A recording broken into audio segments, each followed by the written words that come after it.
Ix-xogħlijiet strutturali fuq binja Buqana fl-Imtarfa se jibdew fil-jiem li ġejjin bl-ewwel interventi jsiru fuq il-ħsarat estensivi li hemm fis-sotterran tal-binja.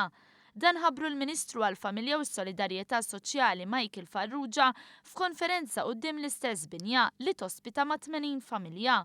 Familji li fl-aħħar 20 sena tħallew fidlam minn gvernijiet preċedenti li ignoraw għal kollox il-problema strutturali tal-binja u l-periklu manifest li kienu qed jaffaċċjaw ir-residenti.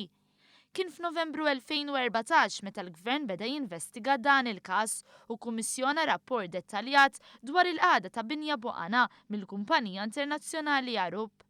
L-istess kumpanija li sabet li partijiet mill-isptar Mater Dei inbnew b'konkos inferjuri.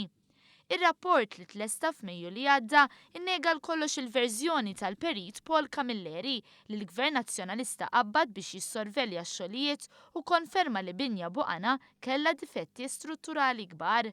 Fost in-nuqqasijiet elenkati, ir-rapport jindika nuqqas ta' sorveljanza professjonali, użu ta' materjal inferjuri, inkompetenza u kondotta responsabbli.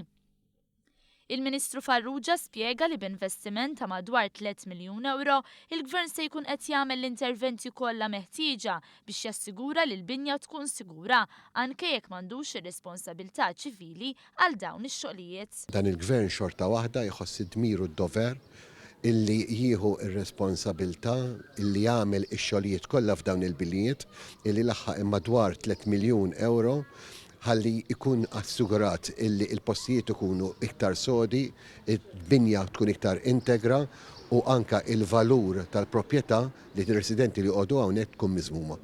Fil-waqt li x-xogħlijiet urġenti fuq il-binja Buqana se jibdew fil-jiem li ġejjin, Farrugia tenna li bħalissa qed jiġu konklużi d-dokumenti marbuta mat-tender għax-xogħol kollu meħtieġ.